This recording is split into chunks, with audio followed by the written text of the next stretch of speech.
Hi, this is PHYS30141 video 19, and in this video we're going to talk about the collisions of electrons which can arise either in a plasma or in a conductor.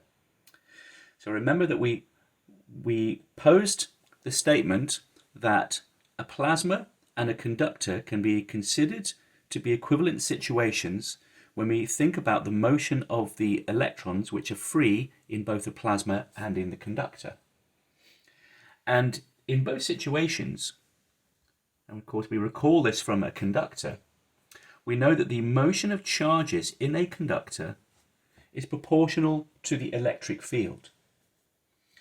Now, if the charges were unbounded and free to move without restraint, a constant electric field would create an ever-increasing velocity of those charges. Now we know from measurements of real conductors that of course this is not true, and in a real conductor the electrons are restrained, are slowed down by collisions.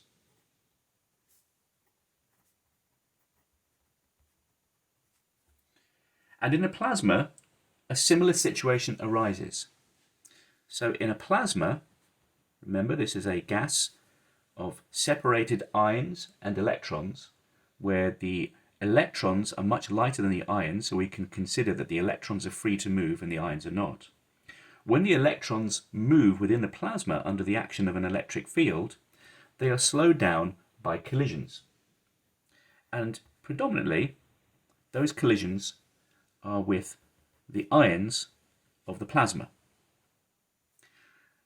In a metal, these electrons, which are trying to move under the action of the electric field, are predominantly slowed down by collisions with lattice defects.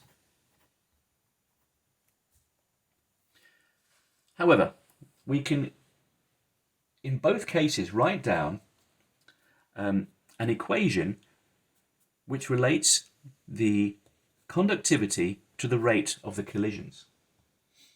So let's write down a collision frequency.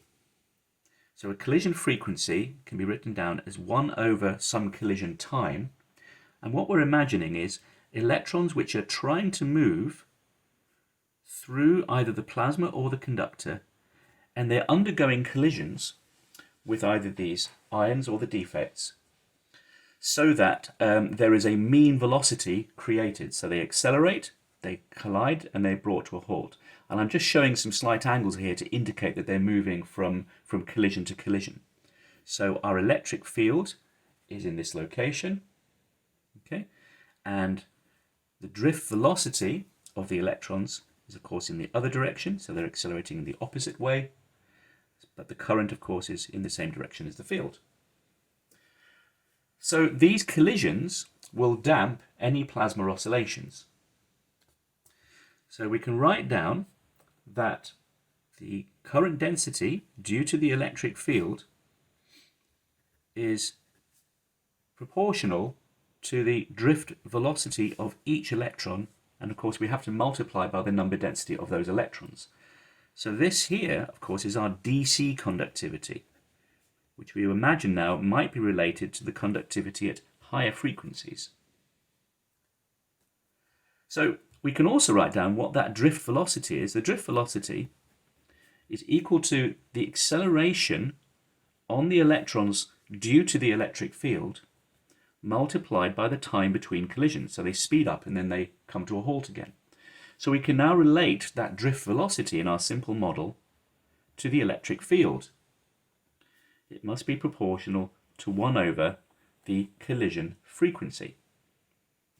So by looking at these two equations, we can now relate the DC conductivity to the collision frequency. So the DC conductivity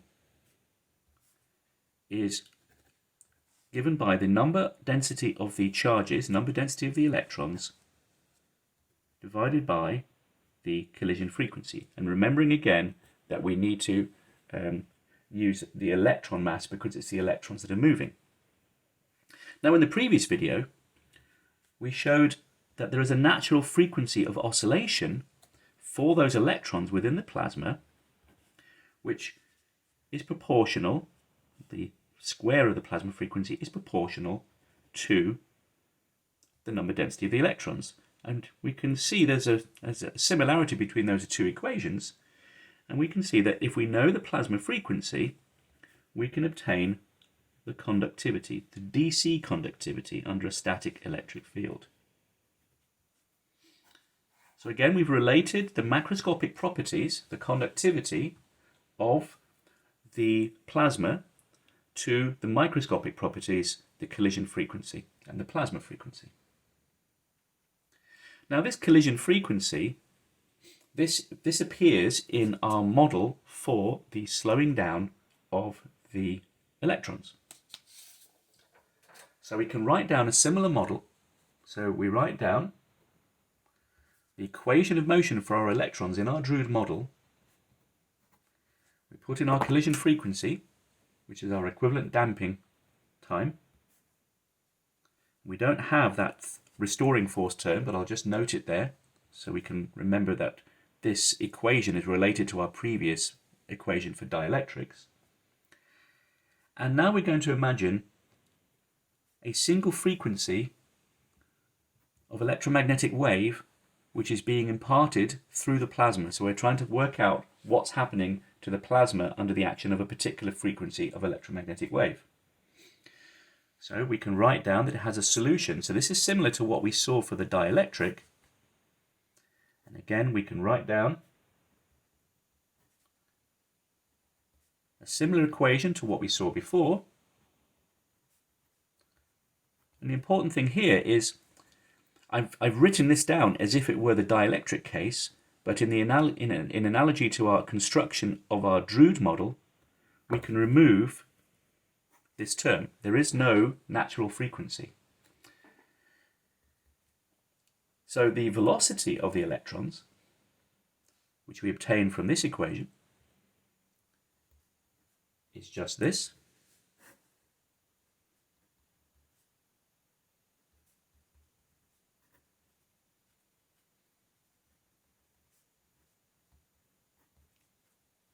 Okay. And of course, this velocity of the electrons can be related to the drift velocity. So the current density, which we recall again one more time, was sigma E. This drift velocity here can be related to the current density. So now we can write down the conductivity in terms of the frequency of this electromagnetic wave. So it looks similar to our DC conductivity, but now there's a frequency dependence. So just to recap, what have we done? We have posed this model for the motion of electrons in a conducting material or in a plasma, and here we're looking at how the electrons respond to a varying electric field, and here we're looking at the passage of an electromagnetic wave and the effect of its electric field on the electrons. And we have shown that the current density can be related to the motion of those electrons, and we see that we can now write down the conductivity for a given frequency in this way. And of course that also means we can write down the conductivity, because this expression here is similar to our previous expression for the DC conductivity, we can write it down like this. So this is the conductivity as a function of frequency.